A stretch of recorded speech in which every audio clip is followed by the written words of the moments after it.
MLC ticket ఇచ్చింది. శివరాజ్ మర్చిపోయినావా? అమ్ముకున్నావు, ప్రజలకు తెలియదా? నువ్వు దగ్గర కామెంట్ చేస్తావు, నువ్వు దగ్గర గురించి. అదే రోజు నీ ఇంటి మీదకి కార్యకర్తలు వస్తా అంటే నేను అడ్డుకున్నా, గుర్తుపెట్టుకో. ఏం నీకు ఎట్లా కడుతుంది దగ్గర అంటే? ఏం మర్యాద లేదా? పో, ప్రతి పార్టీ తిరిగినావు నువ్వు అన్న చూడదు. అన్నతోటి కవిత దగ్గర తిరగనిక కారు లేదు, నేను ఇచ్చినని చెప్పినావు. కవితకు విలేకరు గుర్తుంచుకోవాలి. ఇది ఎందుకంటే పెద్ద లీడర్ శివరాజ్ పాటిల్. అమిత్ షా తెలుసా నీకు? ప్రధానమంత్రి తెలుసు, చంద్రబాబు తెలుసు, లాడెన్ తెలుసు, అందరూ తెలుసా నీకు? రేవంత్ రెడ్డి క్లాస్మేట్ ఆయనకు. ఆ చంద్రబాబు నాయుడు తాగుతాడంట ఆయన. సిగ్గు చరములా మాట్లాడికే సదాశివ పెద్ద ప్రజలు తెలియాలి.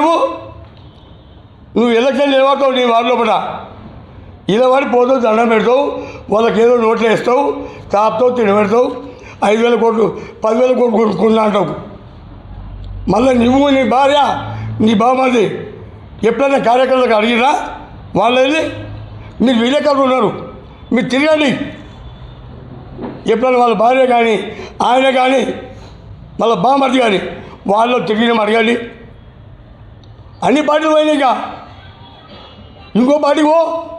రేపు ప్రభాకర్తో కొట్లాడుతున్నావు, నాకే టికెట్ వస్తుందని. నీకోసే మాకేమో, ఆయనకి వస్తే మాకే. మా పార్టీ మాకు. మేము ప్రజల్ని కాపాడలికే మభ్య పెట్టడం మా నుంచి కాదు.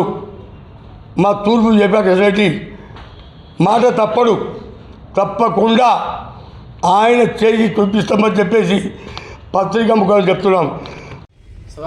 శివపేట పట్టణ పెద్దలందరికీ సంక్రాంతి శుభాకాంక్షలు తెలియజేస్తూ, అయితే ఏదైతే ఉందో ఈ ప్లాట్ల గురించి నిన్న మాట్లాడిన పెద్ద మనిషి కల్లపల్లి శివరాజ్ గారు ఏమన్నారంటే, ఇదంతా సినిమా, ఇదంతా షో చేస్తున్నారు అంటున్నారు.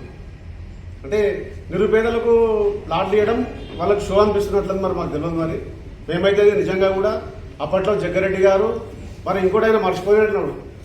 అప్పుడు కూడా ఆయన పెద్ద మనిషి కాంగ్రెస్లోనే ఉండే. అప్పుడు అది మరి మర్చిపోయినా ఏం సంగతి తెలియదు. మళ్ళీ ఇప్పుడు ఇవే ఏదైతే సినిమా స్టోరీలు చెప్పాడు కదా నిన్న, అంటే అప్పుడు సోయలేదు ఆయనకు పెద్ద మనిషి. ఇవే సలహాలు అప్పుడు ఇవ్వచ్చు కదా జగ్గారెడ్డి గారికి. అదొకటి. సరే జగ్గారెడ్డి గారు పట్టాలు ఇచ్చిర్రు, కబ్జా చేయలేరు అంటారు కదా. మరి మీరేం చేసిర్రు? 10 సంవత్సరాల్లో అయితే మీరు ఉన్నారు కదా అధికారంలో. ఎమ్మెల్యే కూడా ప్రభాకరన్ ఉన్నాడు కదా. నిరుపేద ప్రజలకు ప్లాటింగ్ చేసి మంచిగా లేఅవుట్ చేసి ఇవ్వచ్చు కదా. ఎవరైనా వద్దన్నారా? జగ్గారెడ్డి గారు కూడా అడ్డుకున్నారు కదా అని. మరి కాంగ్రెస్ పార్టీ వాళ్ళు అడ్డుకున్నారా? ఎవరు అడ్డుకులేరే. మరి ఎన్నడూ కూడా అలా కాలు కూడా పెట్టకపోతుంది మీరు. కనీసం నిరుపేదలకు ప్లాట్ ఇద్దామని చెప్పేసి 10 సంవత్సరాలు టీఆర్ఎస్ గవర్నమెంట్కి ఒకసారైనా ఆలోచన వచ్చిందా? ఎందుకు రాలేదు? మేము పదే కూడా నేను ప్రాధాయపడ్డప్పుడు మా అమ్మ చైర్మన్ ఉండే, నేను వైస్ చైర్మన్ ఉండి నేను చాలాసార్లు అన్నాను. ఎవరికి?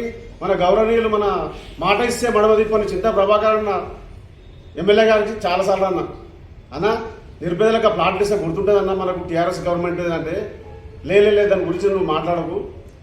అప్పుడు కూడా ఆ రింగ్ రోడ్ విషయంలో మాట్లాడినట్టే ఈ దాని గురించి కూడా మాట్లాడిండు. నేను అన్నా ఎందుకంటే పేదల ప్లాట్ ఇస్తే గుర్తుపెట్టుకుంటారు కదా, ఎవరు ఇచ్చిర్రు ఏం సంగతి అనేది గుర్తుపెట్టుకుంటారా? పెట్టుకోరా? వాళ్ళు కంపల్సరీ గుర్తుపెట్టుకుంటారు. వాళ్ళు సచ్చినా వాళ్ళ పిల్లలు తరతరాలు గుర్తుంటుంది ఎవరు ఇచ్చిర్రు. అరే పలానా ఎమ్మెల్యే ఇచ్చిరని చెప్పేసి ప్రతి ఒక్కరికి గుర్తుంటుంది. నేను టీఆర్ఎస్ గవర్నమెంట్లో అప్పుడు నేను ఉన్నప్పుడు కూడా నేను చాలాసార్లు గుర్తు చేశాను, అన్న వాళ్ళకి ప్లాట్ తీసామన్నా అని చెప్పేసి. అప్పుడు ఏం ఆలోచన రాలేదు. సరే ఇప్పుడు ఈరోజు జగ్గారెడ్డి గారు నిరుపేదలకు ప్లాట్ తీసామనే వరకు మీకు ఎందుకు కడుపు పండుతున్నది? అయ్యోదా చెప్పండి. మరి చేద్దాం అని చెప్పేసి మీరు ధర్నారోగులు లేండి, రస్తారోగులు లేండి, నిరాహార దీక్షలు లేదు, మళ్ళీ నిరుపేదలకు ప్లాట్ చేయొద్దు మీరు అని చెప్పేసి. ఇది ఎంత అన్యాయం అండి అసలు. పేదలకు ప్లాట్ ఇస్తే మీకు ఎందుకు అంత కడుపుమండి? లేదు, మీరు రండి, మీరు కూడా రండి, మాతో కలిసి చేయండి, జగ్గారెడ్డి గారితో కలిసి పనిచేస్తామంటే చేయండి. మనం చేసేది కూడా అందరికీ కూడా ఏంటంటే నిరుపేదలకు ఎవరికైతే ఇల్లు లేవు, వాస్తవానికి పాపం 30-40 సంవత్సరాల సంది కిరాయికున్న వాళ్ళు ఎంతమంది ఉన్నారు. మాకు డబుల్ బెడ్రూమ్లో కూడా ఏం చేసి ల్యాటర్ తీసారు. అరే ఎంత అన్యాయం అండి. నిన్నగాక మొన్న వచ్చిన వానికి ల్యాటర్లో మనకి వచ్చింది 30-40 సంవత్సరాల సంది. వాళ్ళు ఇక్కడ వచ్చి ముసలి కూడా వాళ్ళకి డబుల్ బెడ్రూమ్ రాలేదు. మీరు దాంట్లో న్యాయం చేయాలంటారు నిజంగా కూడా. 30-40 సంవత్సరాల సంది కిరాయికి ఎవరున్నారు, ఎవరు నిరుపేదలు అని చెప్పేసి నువ్వు ఎంక్వైరీ చేయడానికి రాలేదు ఆ రోజు. ఇప్పుడు చూడండి పిఎస్ఎంఎల్ దగ్గర ఆంధ్రోలు వాళ్ళు లేరు అసలు పాపం. మరి ఒక అప్లికేషన్ పెట్టుకుని వాళ్ళ పేరు ఎవరు పెట్టారు, వాళ్ళకి వచ్చినాయండి ఎంత అని చెప్పు. సదాశివపేటలో నిరుపేదలు లేరా ఇప్పుడు? ఆంధ్రలో ఉన్నారు. మీరు ఒకసారి డబుల్ బెడ్రూమ్ కూడా ఎంక్వైరీ చేయండి, ఎక్కడెక్కడ పనిచేసే వాళ్ళకి వచ్చినాయి అందులో పేర్లు ఒకసారి మీరు కూడా ప్రెస్ ముఖంగా చెప్తున్నా, ప్రెస్ వాళ్ళు కూడా ఒకసారి మీరు చెక్ చేయండి. అప్పుడు ఒక 2-3 ప్రెస్ సోదరులకు కూడా పార్టీ డబుల్ బెడ్రూమ్ ఇవ్వమంటే నిజంగా కూడా ప్రెస్ వాళ్ళు కూడా చాలా బీదలు లేరా, నిరుపేదలు ఉన్నారు ప్రెస్ దాంట్లో కూడా. వాళ్ళకి ఏమంటే కూడా కొత్త చెప్పులు టైర్ చెప్పులు వేసుకుని అరిగిపోయినాయి పాపం వాళ్ళకి. దానికి రికమెండ్ నేను కూడా చేశాను. మా శివస్వామి ప్రెస్ రిపోర్టర్ కాదు ఆయన. ఇంకా కొంతమందికి నన్ను ఇయ్యన్నా ఎందుకు ఉత్తగా, అది సగం ఎందుకు ఇస్తా ఉత్తగా, వాళ్ళు నిజంగా కూడా కిరాయికున్నారు, వాళ్ళకి ఇయ్యండి అన్న అని చెప్పేసి నేను చాలాసార్లు బాధ్యనాడుకున్నా. నేను మరి ఎంఆర్ఓ కూడా రిక్వెస్ట్ చేసినప్పుడు ఇయ్యండి సార్, ఇయ్యండి మేడం పాపం అంటే లేదు ఇక పెద్ద పని చెప్తే ఇస్తాము, ఎమ్మెల్యే గారు చెప్తే ఇస్తామను. అంటే ఈ నిరుపేదలకు డబుల్ బెడ్రూమ్ మీద కూడా రికమెండ్ కావాలంటే అది అర్థం కాకొచ్చింది. మళ్ళీ అదేవిధంగా ఏంటంటే నేను అందరికీ నమస్కారం. పట్టణ ప్రజలకు సంక్రాంతి శుభాకాంక్షలు. మరి విషయం ఏమనగా నిన్న టీఆర్ఎస్ పార్టీ వాళ్ళు ప్రెస్ మీట్ ఇవ్వడం జరిగింది. ఎందుకంటే ఇప్పుడు జగ్గారెడ్డి, మా తూర్పు జయప్రకాష్ రెడ్డి మా అన్నగారు నిరుపేదలకు ఇల్లు ఇద్దామని జాగాల గురించి మాట్లాడడం జరిగింది. దాని విషయంలో వీళ్ళు కౌంటర్ ఇచ్చారు.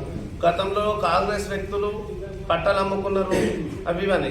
మరి అప్పుడు ఎవరు గతంలో జగ్గారెడ్డి దగ్గర 2012లో ఉన్న వ్యక్తులే మీరు, మళ్ళీ మీరే అమ్ముకొని నిందలు మంది మీద ఎందుకు వేస్తారు? అయినా ప్రజలకు పంచమని 5,300 పట్టాలు ఇస్తే అమ్ముకున్న వ్యక్తులు మీరు. ఇప్పుడున్న టీఆర్ఎస్ వాళ్ళందరూ జగ్గా నెంబర్ నోళ్ళే. మీరే తప్పు చేసి మీరే చేసి మంది మీద నిందలు ఎందుకు వేస్తారు మీరు? మేము కంపల్సరీ అన్ని పథకాలు ఇచ్చినాం, రేషన్ కార్డు ఇచ్చినాం, సన్న బియ్యం ఇచ్చినాం, ఉచిత కరెంట్ ఇచ్చినాం, రైతు బంధు రుణమాఫీ ఒకటేసారి చేసినాం, కంపల్సరీ ఇందిరమ్మ ఇల్లు 5 లక్షల రూపాయలు కూడా ఇచ్చినాం. కావాల్సి అనుకోలేదు. ఈ ఇల్లు కూడా పట్టాలు కూడా సిరి 3-4 నెలలు కంపల్సరీ నిరుపేదలకు కంపల్సరీ ఫస్ట్ విడత ఇక్కడ ఇస్తాం, సెకండ్ విడత వెంకటాపూర్ సైడ్ ఇస్తాం కంపల్సరీ. మీ లెక్క బోకస్ మాటలు బోకస్ లెక్క మాకు అలవాట్లేదు, మాకు రాదు. మా జగ్గాన్ని ఒక మాట ఇచ్చినందుకో దానికి తిరుగుండదు, కంపల్సరీ ఇవ్వడం జరుగుతుంది. మీరైనా మేమైనా వాళ్ళ అభివృద్ధి ఏదైతే బాధలో ఉన్నారో ఏదైతే ప్రజలు ఉన్నారో వాళ్ళ ప్లాట్లు ఇస్తాం, ఇప్పియనికే ప్రయత్నం చేద్దాం. మరి దానిలో భాగంగానే మొన్న సమావేశం చేయడం జరిగింది. మరి 180 ఎకరాలకెచ్చి 100 ఎకరాలు మీరు డబుల్ బెడ్రూమ్ కోసము 50 ఎకరాలు కేటాయించారు. 50 ఎకరాలు కేటాయిస్తే ఏమన్నా అధికారిక లెక్కల ప్రకారము అలా ఉన్న 50 ఎకరాలలో ఎన్ని ఇళ్ళు అవుతుండే, ప్లాట్లు డివైడ్ చేస్తే కనీసము ఒక 2,000 ఇళ్ళు అవుతుండే. ఆ 2,000 ఇళ్ళు 2,500 ఇళ్ళు అవుతుండే. ఏదైతే పట్టా సర్టిఫికెట్లు ఇస్తే మీరు 320 మంది అలా అధికారికంగా ఉంటున్నారు కొందరు. మొన్న లెక్కల ప్రకారము, గవర్నమెంట్ లెక్కల ప్రకారము, ఎంఆర్ఓ వాళ్ళ సర్వే ప్రకారము 320 మంది. మరి ఆ డబుల్ బెడ్రూమ్లలో కూడా నీట్గా ఇచ్చిండ్రా? ఒక్కసారి దాని మీద సర్వే చేపిద్దాముండా? మీరు మేము ఉందాముండి. మరి ఇల్లు ఉన్న వాళ్ళకే ఉన్నాయి, పెద్ద పెద్ద బిల్డింగ్లలో ఉన్న వాళ్ళకి కూడా వచ్చినాయి. మీరు పచ్చు కావాలంటే దాని మీద సర్వే పెట్టియండి, మీరు పెట్టియండి, మేము కాదు. మేము ఎందుకంటే వచ్చిన వాళ్ళకి కూడగొట్టొద్దని అనుకుంటున్నాము. మీకు నిజమైన మీకు ప్రేమ చేయాలనుకుంటున్నారు, లేని వాళ్ళకి ఇల్లు ఇప్పించాలనుకుంటున్నారు అనుకో, ఇప్పటికి కూడా మీ ఎంబడి మేము వస్తాం. డబల్ బెడ్రూమ్ ఉన్న వాళ్ళ దానిలో పెద్ద పెద్ద కోటీశ్వర్లకు కూడా డబ్బు బిల్డింగ్లు ఉన్న వాళ్ళకు కూడా అందులో యొక్క డబుల్ బెడ్రూమ్లు వచ్చినాయి. ఏ రకంగా వచ్చినాయి, ఏ రకంగా సర్వే చేసిండ్రు అంటే మీ ఉద్దేశం ఏంటంటే మీ పార్టీకి అనుగుణంగా తిరిగిన వాళ్ళకి మాత్రం ఇవ్వాలి. మేము ఇందిరమ్మ ఇల్లు ఇస్తామని చెప్పినాం. ఇందిరమ్మ ఇళ్ళ పోయిట కట్టుకుంటున్నారు, చూస్తున్నారు మీరు. ఎవరికి 5-5 లక్షలు వస్తున్నాయి, ఎవరి వాళ్ళు. సిద్ధాపురం కాలనీలో కూడా అదే రకంగా మేమైతే మీరు 100 ఎకరాలలో 50 ఎకరాలు అట్లా పోయింది. మరి ఏదైతే ముస్లిం కాలేజీకు 10 ఎకరాలు, మరి పార్క్ అని మిగతా అదే 100 ఎకరాలు పోయింది. ఆ 100 ఎకరాలలో నువ్వు ఎందుకు ఇప్పించలేవు? నువ్వు ఒకవేళ అధికారం మీద టీఆర్ఎస్, అప్పుడు టీఆర్ఎస్ ప్రభుత్వం ఉంది, మరి నువ్వు స్థానిక ఎమ్మెల్యేగా ప్రభాకర్ అన్న గారు ఉన్నారు. మరి ఇవ్వాలనుకుంటే జగ్గారెడ్డి ఇచ్చిన భూమి మనకెందుకు, ఆయన తీసుకున్న భూమి మనం కొత్త భూమి తయారు చేపిస్తామని చెప్పుకొని ఉంటివి. నువ్వు ఇంకో దిక్కు ఏదైతుందో నీ గవర్నమెంట్ పరంగా ఇంకో భూమి తెచ్చేసి ఆ డబుల్ బెడ్రూమ్ కానీ నువ్వు అభివృద్ధి చేసే పనులు కానీ మరి ఆయన చేసిన దాన్ని ఎందుకు రద్దు చేసి ఇచ్చినావు? పొజిషన్ చూపిస్తుండివా లేదా అనేది అప్పుడు చూస్తుంటివి. మరి అది లేకుండా ఇష్టానుసారంగా మాట్లాడుతున్నారు. ఇక ఎట్లుంటుందంటే ఎవరి పార్టీ వాళ్ళు గొప్పలు చెప్పుకోవడం, ఇది ఎన్నికల స్టంట్ అంటున్నావు. ఎన్నికల స్టంట్ అనేది మీరు కూడా ఎన్ని రకాల జిమ్మిక్కులు చేస్తున్నారు. ఎన్నికల స్టంట్ ఎట్లయితుందా? పబ్లిక్లో చెప్పిండు. ఒక సరాదిపేటకు 3 సార్లు సంగారెడ్డి నియోజకవర్గానికి ఎమ్మెల్యే చేసిన ఆయన వచ్చేసి అధికారికంగా వచ్చి నేను చేపిస్తున్నా 2011 ప్లాట్లు ఉన్నాయి, వాళ్ళకి అయినాక నిరుపేదలకు అయినాకనే మిగతా వాళ్ళే అని చెప్పడం జరిగింది. మరి అది వినలేరా మీరు? మరి నువ్వు పటేల్ గారు నువ్వు ఎన్ని పార్టీలు మారి ఎన్ని పార్టీలకు పోతే ఎన్ని పార్టీలకు చేయి కొడతావు? నువ్వు కొడతావు చేయి కొడితే కరెక్టు, మిగతాడు అయితే ఏదైనా ఉంటే వాడిని విమర్శిస్తావు. ఫస్ట్ నీ అధికార దానం కోసం ఎన్ని పార్టీలు మారుతున్నావు అనేది అది బంద్ చేసుకో. ఫస్ట్ ఒక స్థిరత్వంగా ఉండు. సరాదిపేట ప్రజల నమ్మకాన్ని వమ్ము చేయకుండా ఆ యొక్క పార్టీలో స్థిరంగా ఉండు. ఇప్పుడున్న పార్టీలన్నా స్థిరంగా ఉంటావా అనే గ్యారంటీ ఉందా? నువ్వు జగ్గారెడ్డి గారిని విమర్శించడం అనేది ఏ పార్టీలో ఎప్పుడు ఉంటావో తెలియదు. మున్పల్లి మండలి పోతే నాదే రాజకీయం అంటావు, ఇక్కడ పోతే నాదే రాజకీయం అంటావు, ఎక్కడ పోయినా నాదే రాజకీయం అంటావు. మరి ఎమ్మెల్యే టికెట్ వస్తే నాదే అంటావు. మరి ఉన్నోళ్ళని ఇచ్చిపెడతావు. నువ్వు నిన్న కాక మొన్న పోయినావు టీఆర్ అంటావు. నీ టికెట్ అంటే ఏందా? ఇది విచిత్రంగా ఉన్నది. ఆ పార్టీలో లేరా? ఏనతంది ఉద్యమం చేసిన తండ్రి ఉన్న నాయకులు ఉన్నారు, వాళ్ళు చూసుకుంటారు. ఏ పార్టీలో పోతే ఆ పార్టీ, ఇంకో పార్టీలో పోతే ఎర్ర బుక్ వస్తుందంటావు, ఈ పార్టీలో పోతే అది వస్తుందంటావు. నీవు చెప్పుకోవడము తప్పు చెప్పుకుంటున్నావు. ఫస్ట్ జగ్గారెడ్డి గారిని విమర్శించి జగ్గారెడ్డి గారి గుణగణాలు చూసినావు. ఆయన వాస్తవంగా చెప్పాలంటే నిరుపేదకి ఎదిగిన ఆయన అపర దానకర్ణుడుగా నువ్వు కూడా చూసినావు. ఎంతమందికి దాన ధర్మాలు అప్పులు చేసైనా సరే వేరే వాళ్ళకి ఇచ్చిండు. మనం ఎంతమందికి ఇచ్చినాం, మన పార్టీ ఆయన ఎంతమందికి ఇస్తుండు. మన పార్టీ పెద్ద మనిషి, ఏదైతే మీ దగ్గర ఉన్న పార్టీ పెద్ద మనిషి చెప్తున్నాడు, నేను జగ్గారెడ్డిని కాదు, మీరు జగ్గారెడ్డి దగ్గర తీసుకున్నట్టు నా దగ్గర రాకూడదు అని చెప్తుండు. మరి అలాంటి పేరు సంపాదించుకుంటానంటే ఒక్కసారి ఆలోచన చేయండి. మీరు చేసేది ఏదైతే ఉన్నదో ప్లాట్లు ఇప్పియనికే ప్రయత్నం చేద్దాం.